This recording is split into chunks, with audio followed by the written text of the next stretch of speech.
Sigmund Freud. Psicologia dos sonhos. Esse audiolivro é uma tradução livre, com base na versão inglesa do documento, disponível em domínio público. A tradução e produção desse audiolivro foi realizada pelo canal Livros Históricos. Para facilitar a compreensão do audiolivro, algumas alterações e simplificações foram feitas, visando a melhor compreensão do audiolivro.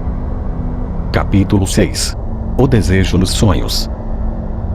Que o sonho não passa de uma realização de desejo, certamente parecia estranho para todos nós. E isso não só por causa das contradições oferecidas pelo sonho de ansiedade.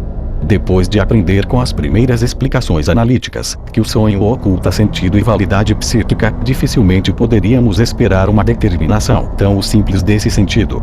De acordo com a definição correta, mas concisa de Aristóteles, o sonho é uma continuação dos pensamentos durante o sono, à medida em que se dorme. Considerando que durante o dia nossos pensamentos produzem grande diversidade de atos psíquicos, dentre esses atos, julgamentos, conclusões, contradições, expectativas, intenções, dentre outros, porque nossos pensamentos adormecidos deveriam ser forçados a se confinar à produção de desejos? Não existem, pelo contrário, muitos sonhos que apresentam um ato psíquico diferente, na forma de sonho. Por exemplo, a partir de um raio de luz captado por seus olhos enquanto dormia, o pai pode tirar a conclusão solícita de que uma vela foi acesa. Ele transforma essa conclusão em um sonho, investindo-a em uma situação sensata representada no tempo presente. Que papel desempenha neste sonho a realização do desejo, e de qual delas devemos suspeitar? A predominância do pensamento continuado a partir do estado de vigília, ou do pensamento incitado pela nova impressão sensorial? Todas essas considerações são justas e nos obrigam a entrar mais profundamente no papel desempenhado pela realização do desejo no sonho e no significado dos pensamentos durante a vigília, que são continuados durante o sono. Na verdade, é a realização do desejo que nos induz a separar os sonhos em dois grupos. Encontramos alguns sonhos que eram claramente realizações de desejos, e outros nos quais a realização do desejo não podia ser reconhecida e frequentemente era ocultada por todos os meios disponíveis. Nesta última classe de sonhos, reconhecemos a influência da censura nos sonhos. Os sonhos de desejos, que não eram disfarçados, foram encontrados principalmente em crianças, embora esse tipo de desejo parece ocorrer também em adultos. Podemos agora perguntar de onde se origina o desejo realizado no sonho. Mas a que oposição ou a que diversidade ele se contrapõe? Acho que é a oposição entre a vida diária consciente e uma atividade psíquica que permanece inconsciente, que só pode se tornar perceptível durante a noite. Assim, encontro uma possibilidade tripla para a origem de um desejo. Em primeiro lugar, pode ter sido incitado durante o dia e, devido a circunstâncias externas, não tendo encontrado satisfação, resta então para a noite um desejo reconhecido, mas não realizado. Em segundo lugar, pode vir à tona durante o dia, mas ser rejeitado, deixando um desejo não realizado, mas reprimido. Ou, em terceiro lugar, pode não ter relação com a vida diária e pertencer aos desejos que se originam durante a noite da supressão. Se agora seguirmos nosso esquema do aparelho psíquico, podemos localizar um desejo de primeira ordem no sistema consciente. Podemos supor que um desejo de segunda ordem foi retirado do sistema consciente para o sistema inconsciente, onde ele pode se manter. Enquanto um sentimento de desejo de terceira ordem, consideramos totalmente incapazes de deixar o sistema inconsciente. Isso levanta a questão de saber se os desejos que surgem dessas diferentes fontes possuem o mesmo valor para o sonho, e se eles têm o mesmo poder de incitar um sonho. Ao revisar os sonhos que temos à nossa disposição para responder a essa pergunta, somos imediatamente movidos a adicionar uma quarta fonte para o desejo onírico, os incitamentos do desejo que surgem durante a noite, como a sede e o desejo sexual. Torna-se então evidente que a origem do desejo onírico não afeta sua capacidade de incitar um sonho. O fato de um desejo suprimido durante o dia se afirmar no sonho pode ser demonstrado por muitos exemplos. Finalmente, temos aprendido a partir de numerosas análises que o desejo em todos os sonhos que foram sujeitos à distorção foi derivado do inconsciente e foi incapaz de vir à percepção no estado de vigília.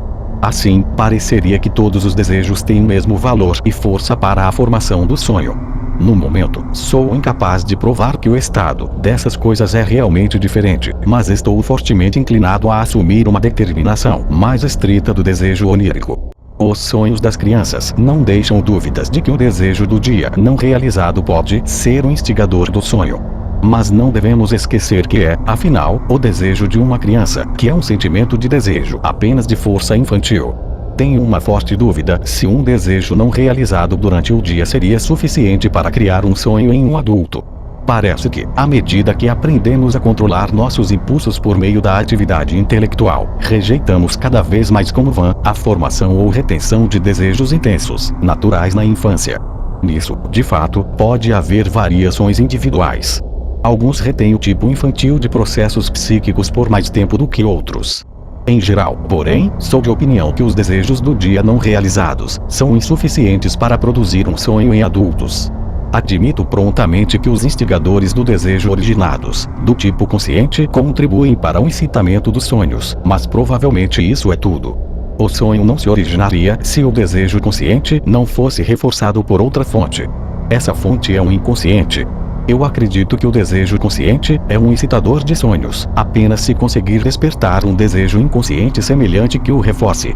Seguindo as sugestões obtidas na psicanálise das neuroses, acredito que esses desejos inconscientes estão sempre ativos e prontos para a expressão, sempre que encontram uma oportunidade de se unir a uma emoção da vida consciente e que transferem sua maior intensidade para a menor intensidade. Deste último, portanto, parece que apenas o desejo consciente foi realizado em um sonho, mas uma ligeira peculiaridade na formação desse sonho nos colocará na trilha do poderoso ajudante do inconsciente. Esses desejos sempre ativos e, por assim dizer, imortais do inconsciente. Afirmo que esses desejos encontrados na repressão são, em si mesmos, de origem infantil, como aprendemos na investigação psicológica das neuroses. Gostaria, portanto, de retirar a opinião expressa anteriormente, de que não é importante a origem do desejo onírico, e substituí-la por outra, da seguinte forma: o desejo manifestado no sonho deve ser infantil. No adulto, origina-se no sistema inconsciente. Enquanto na criança, onde ainda não existe separação e censura entre consciente e inconsciente, estes estão apenas em processo de formação, sendo um desejo não satisfeito e não reprimido no estado de vigília. Estou ciente de que essa concepção não pode ser demonstrada de maneira geral, mas sustento, no entanto, que pode ser frequentemente demonstrada, mesmo quando não foi suspeitada, e que não pode ser de forma geral refutada. Os sentimentos de desejo que permanecem do estado de vigília consciente são, portanto, relegados a segundo plano na formação do sonho. No conteúdo do sonho, atribuirei a eles apenas o material das sensações reais durante o sono. Se eu agora levar em consideração aquelas outras instigações psíquicas remanescentes do estado de vigília que não são desejos, apenas aderirei à linha traçada para mim por esta linha de pensamento. Quando estamos acordados, gastamos energia psíquica no controle dos pensamentos. Ao dormirmos, geralmente, deixamos de gastar essa energia para o controle dos nossos pensamentos. Daí vem o sonho. Mas nem sempre deixamos de gastar energia psíquica. Problemas não resolvidos, preocupações perturbadoras, impressões avassaladoras continuam a atividade do pensamento mesmo durante o sono, uma manutenção de processos psíquicos no sistema que denominamos consciente. Esses processos mentais que continuam no sono podem ser divididos nos seguintes grupos. O primeiro grupo, em que os processos que dependem do sistema consciente são destrutíveis de uma maneira diferente. A psicoterapia das neuroses se baseia nessa diferença, que não foi encerrado durante o dia devido à prevenção casual. O segundo grupo, em que ficou inacabado por paralisia temporária de nosso poder mental, isto é, o não resolvido. O terceiro grupo, em que foi rejeitado e suprimido durante o dia. Isso se une ao quarto grupo poderoso, formado por aquele que foi animado em nosso inconsciente, durante o dia, pelo trabalho do consciente. Finalmente, podemos adicionar o quinto grupo, que consiste nas impressões indiferentes e, portanto, não resolvidas do dia. Não devemos subestimar as intensidades psíquicas introduzidas no sono por esses resquícios da vida desperta, especialmente aqueles que emanam do grupo dos não resolvidos. Essas excitações certamente continuam a se esforçar para se expressar durante a noite, e podemos presumir com igual certeza que o estado de sono torna impossível a continuação usual da excitação no consciente, e o término da excitação ao se tornar consciente. Tanto quanto podemos normalmente nos tornar conscientes de nossos processos mentais, mesmo durante a noite, ainda não estamos dormindo. Não me aventurarei a declarar que mudança se produz no sistema consciente pelo estado de sono, mas não há dúvida de que o caráter psicológico do sono é essencialmente devido à mudança de energia neste próprio sistema, que também domina a abordagem da motilidade, que fica paralisada durante o sono. Em contraposição a isso, parece não haver nada na psicologia do sonho que justifique a suposição de que o sono produz qualquer coisa, exceto mudanças secundárias nas condições do sistema inconsciente. Portanto, para a força de excitação noturna, não resta outro caminho senão aquele seguido pelas excitações de desejos do sistema inconsciente. Essa excitação deve buscar reforço no inconsciente e seguir os desvios das excitações inconscientes. Mas qual é a relação dos remanescentes do dia consciente com o sonho? Não há dúvida de que penetram abundantemente no sonho, que utilizam o conteúdo do sonho para se intrometerem na consciência mesmo durante a noite. Na verdade, eles ocasionalmente até dominam o conteúdo do sonho e o impelem a continuar o trabalho do dia. Também é certo que os remanescentes do dia podem muito bem ter qualquer outro caráter, como o de desejos, mas é altamente instrutivo e até mesmo decisivo para a teoria da realização do desejo, ver a quais condições eles devem obedecer para serem recebidos no sonho. Vamos pegar um dos sonhos citados acima como exemplos. Por exemplo, o sonho em que meu amigo Otto parece mostrar os sintomas da doença de Basedov. O aparecimento do meu amigo Otto causou-me alguma preocupação durante o dia, e essa preocupação, como tudo mais que se refere a essa pessoa, me afetou. Também posso presumir que esses sentimentos me seguiram até o sono. Eu provavelmente estava decidido a descobrir o que estava acontecendo com ele. Na noite, minha preocupação encontrou expressão no sonho que relatei, cujo conteúdo não era apenas sem sentido, mas também falhou em demonstrar qualquer realização de desejo.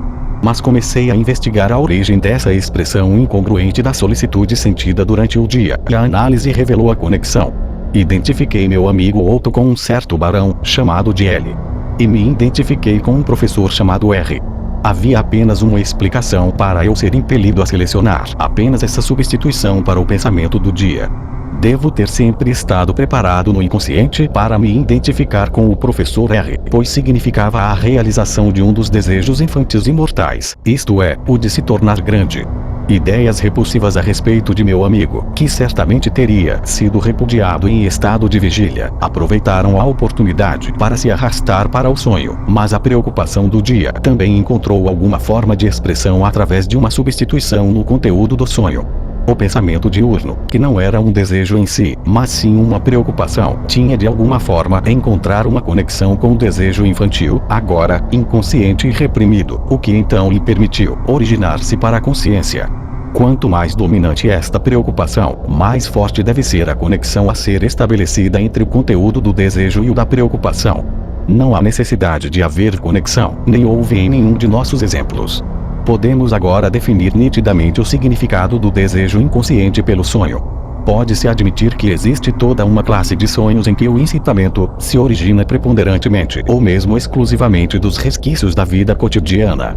Acredito que mesmo meu desejo acalentado de me tornar, em algum momento futuro, um professor extraordinário, teria me permitido dormir sem ser perturbado naquela noite, se minha preocupação com a saúde de meu amigo ainda não estivesse ativa. Mas essa preocupação por si só não teria produzido um sonho. A força motriz necessária para o sonho tinha de ser contribuída por um desejo, e cabia à preocupação obter para si mesma tal desejo como força motriz do sonho. Para falar figurativamente, é bem possível que o pensamento do dia desempenhe o papel empreendedor no sonho. Mas é sabido que não importa a ideia que o empreiteiro possa ter em mente, e quão desejoso ele queira colocar em operação. Ele não pode fazer nada sem capital. Ele deve depender de um capitalista para custear as despesas necessárias, e este capitalista, que fornece as despesas psíquicas para o sonho, é invariavelmente e indiscutivelmente um desejo do inconsciente, não importa qual seja a natureza do pensamento ao acordar. Em outros casos, o próprio capitalista é o contratante do sonho. Este, de fato, parece ser o caso mais comum. Um desejo inconsciente é produzido pelo trabalho do dia, que por sua vez cria o sonho. Além disso, os processos oníricos correm paralelamente a todas as outras possibilidades de relação econômica aqui utilizadas como ilustração. Assim, o próprio empresário pode contribuir com algum capital, ou vários empresários podem buscar a ajuda do mesmo capitalista, ou vários capitalistas podem fornecer em conjunto o capital exigido pelo empresário. Assim, existem sonhos produzidos por mais de um desejo onírico e muitas variações semelhantes que podem ser prontamente ignoradas e não têm interesse para nós. O que deixamos inacabado nesta discussão sobre o desejo onírico, poderemos desenvolver mais tarde. As comparações que acabamos de empregar admitem uma aplicação ainda mais refinada para a ilustração da estrutura do sonho. Podemos reconhecer na maioria dos sonhos um centro especialmente abastecido com intensidade perceptível. Esta é normalmente a representação direta da realização do desejo, pois, se desfizermos os deslocamentos da elaboração do sonho por um processo de retrocesso, descobriremos que a intensidade psíquica dos elementos nos pensamentos do sonho é substituída pela intensidade perceptível dos elementos no conteúdo do sonho. Os elementos adjacentes à realização do desejo frequentemente nada têm a ver com seu sentido, mas provam ser descendentes de pensamentos dolorosos que se opõem ao desejo. Mas, devido à sua conexão frequentemente artificial com o elemento central, eles adquiriram intensidade suficiente para permitir que se expressem. Assim, a força de expressão da realização do desejo difunde-se sobre uma certa esfera de associação, dentro da qual levanta a expressão todos os elementos, inclusive aqueles que são impotentes. Em sonhos a partir de vários desejos intensos, podemos facilmente separar uns dos outros as esferas das realizações de desejos individuais. As lacunas no sonho também podem ser explicadas como zonas limítrofes. Embora as observações anteriores tenham limitado consideravelmente o significado dos remanescentes do dia para o sonho, vale a pena dar-lhes alguma atenção, pois deve ser um ingrediente necessário na formação do sonho, visto que a experiência revela o fato surpreendente de que todo sonho mostra em seu conteúdo uma conexão com alguma impressão de um dia recente, muitas vezes do tipo mais indiferente. Até agora, não vimos nenhuma necessidade desse acréscimo à mistura dos sonhos. Essa necessidade só aparece quando acompanhamos de perto o papel desempenhado pelo desejo inconsciente e, então, buscamos informações na psicologia das neuroses. Assim, aprendemos que a ideia inconsciente, como tal, é totalmente incapaz de entrar no pré-consciente e que só pode exercer influência, unindo-se a uma ideia inofensiva, já pertencente ao pré-consciente, para a qual transfere sua intensidade e sob a qual se deixa ocultar. Este é o fato da transferência que fornece uma explicação para tantos acontecimentos surpreendentes na vida psíquica dos neuróticos. A ideia do pré-consciente, que assim obtém uma abundância de intensidade imerecida, pode ser deixada inalterada pela transferência, ou pode ter forçado sobre ela uma modificação do conteúdo da ideia transferidora. Espero que o leitor perdoe meu gosto por comparações da vida cotidiana, mas me sinto tentado a dizer que as relações existentes para a ideia reprimida são semelhantes às situações existentes na Áustria para o dentista americano, que está proibido de praticar seu ofício, a menos que obtenha permissão de um médico regular, para usar seu nome na tabuleta pública e, assim, cobrir os requisitos legais.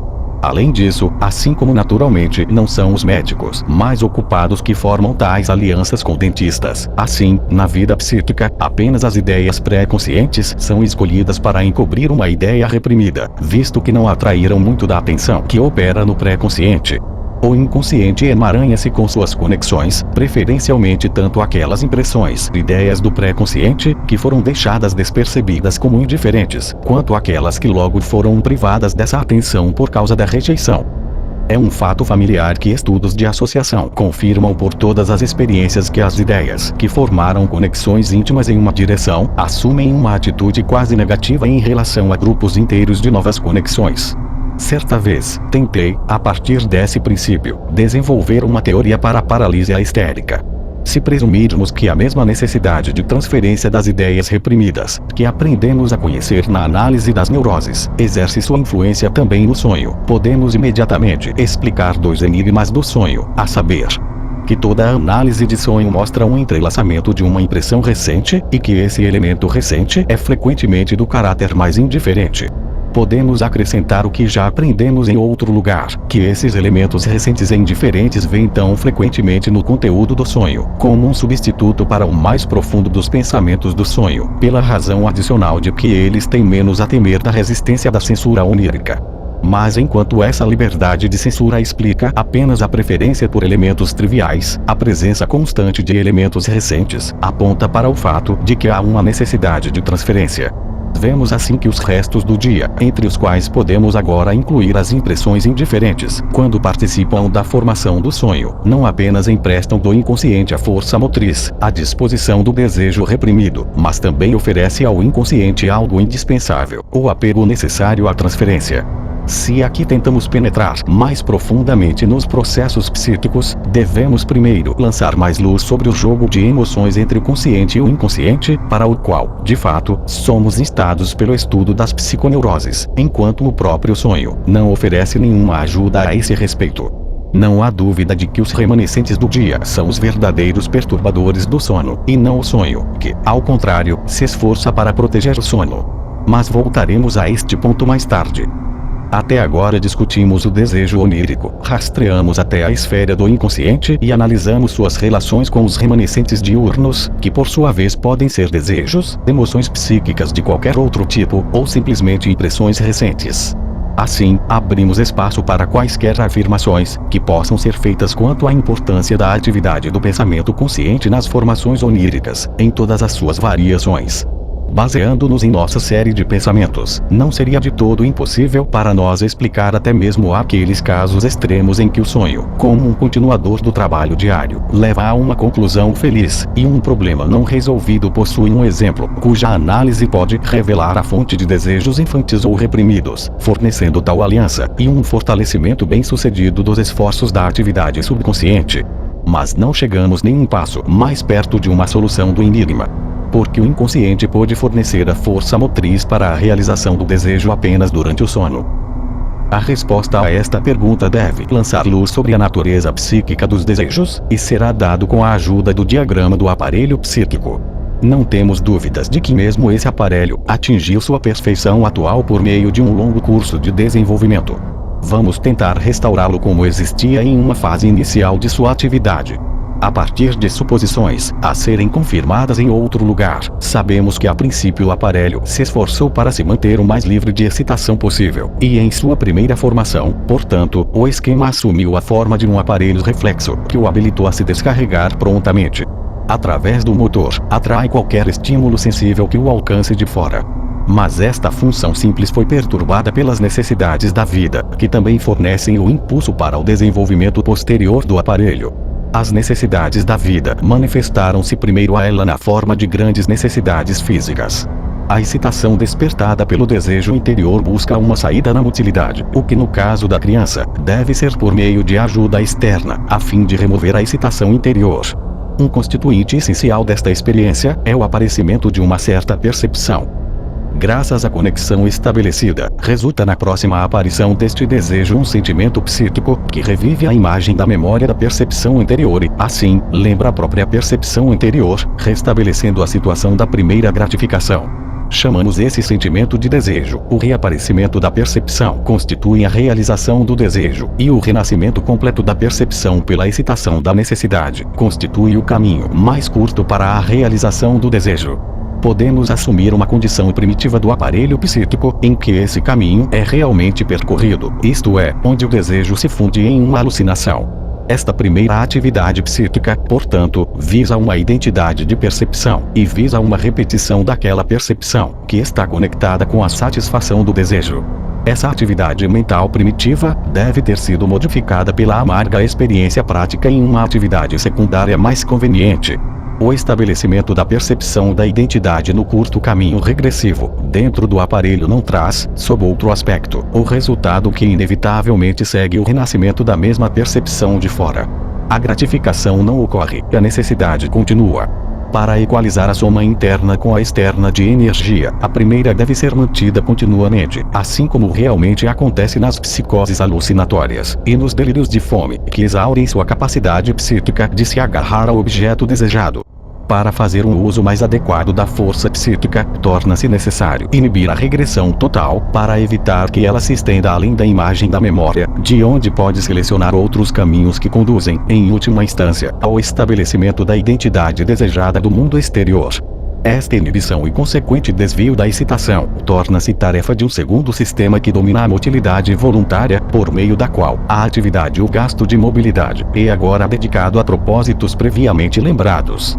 Mas toda essa atividade mental complicada, que funciona desde a imagem da memória, até o estabelecimento da identidade da percepção do mundo exterior, representa apenas um desvio que foi forçada a realização do desejo pela experiência. Os sentimentos de desejos inconscientes, evidentemente lutam para se afirmar durante o dia também. A transferência e as psicoses nos ensinam que eles se esforçam para penetrar na consciência e dominar a mobilidade pela estrada que conduz ao sistema do consciente.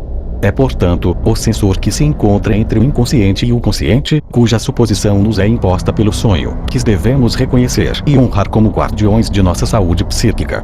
Mas não seria um descuido por parte deste guardião diminuir sua vigilância durante a noite e permitir as emoções reprimidas do inconsciente de vir à expressão? Acho que não, pois quando o guardião crítico vai descansar, ele toma o cuidado de fechar o portão da mobilidade. Não importa quais sentimentos do inconsciente possam vagar pela cena. Não precisam ser interferidos, eles permanecem inofensivos, porque são incapazes de colocar em movimento o aparato motor, o único que pode exercer uma influência sobre o mundo exterior. O sono garante a segurança da fortaleza que está sob guarda. As condições são menos inofensivas quando um deslocamento de forças é produzido, não por meio de uma diminuição noturna na operação do sensor crítico, mas por meio do enfraquecimento patológico. O pensamento nada mais é do que o equivalente ao desejo alucinatório. E se o sonho for chamado de realização de desejo, isso se torna evidente, pois nada além de um desejo pode impelir nosso aparelho psíquico a funcionar. O sonho, que ao cumprir seus desejos segue o curto caminho regressivo, assim, preserva para nós apenas um exemplo da forma primária do aparelho psíquico, que foi abandonado como impróprio.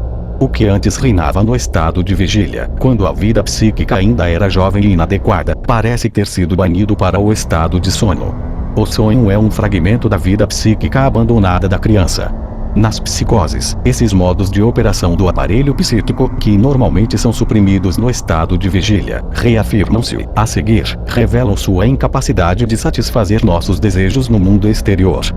A partir do último, ou através do reforço patológico das excitações inconscientes, o subconsciente é carregado de energia, e os caminhos para a motilidade estão abertos. O guardião é então dominado. As excitações inconscientes subjugam o sistema consciente. Por meio dela, eles dominam nossa fala e ações, ou impõem na regressão alucinatória, governando assim um aparato. Chamamos essa condição de psicose. Estamos agora na melhor posição para concluir nossa construção psicológica, que foi interrompida pela introdução dos dois sistemas, o consciente e o inconsciente. Ainda temos, no entanto, muitas razões para dar mais consideração ao desejo como a única força motriz psíquica no sonho.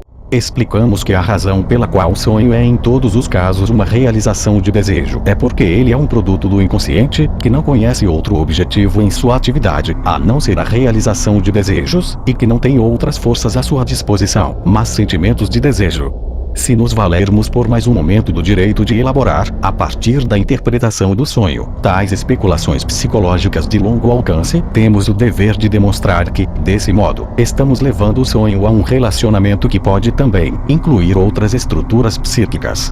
Se existe um sistema do inconsciente, ou algo suficientemente análogo a ele para o propósito de nossa discussão, o sonho não pode ser sua única manifestação. Todo sonho pode ser uma realização de desejo, mas deve haver outras formas de realização anormal de desejo além da dos sonhos.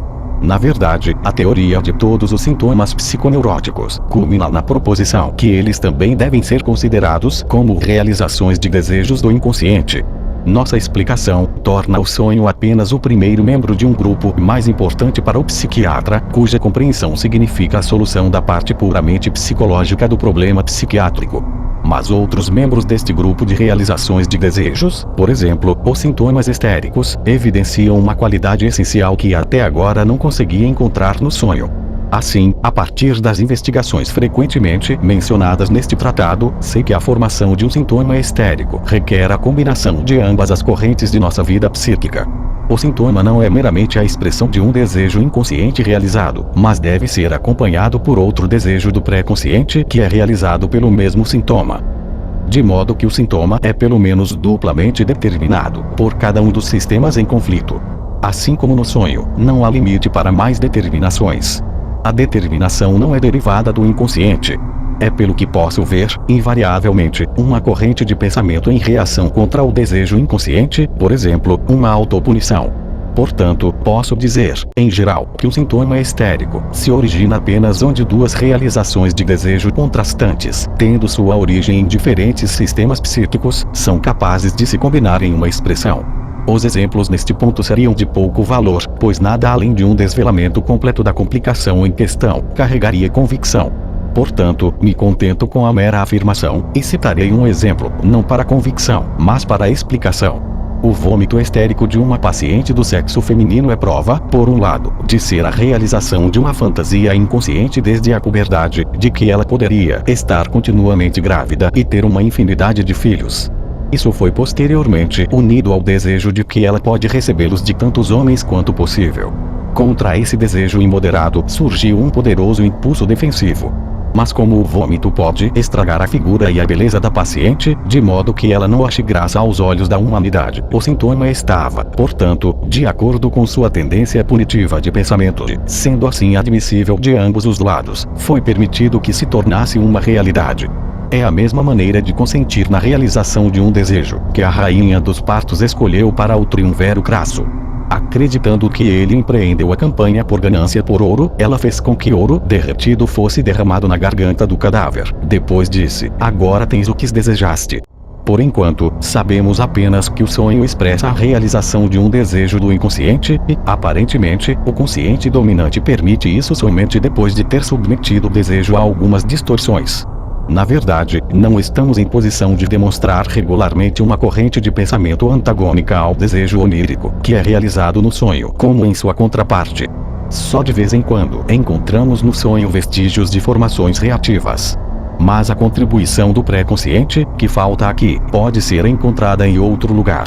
Enquanto o sistema dominante retirou-se com o desejo de dormir, o sonho pode trazer à expressão com múltiplas distorções um desejo do inconsciente e realizar esse desejo, produzindo as mudanças necessárias de energia no aparelho psíquico, podendo finalmente retê-lo durante toda a duração do dormir.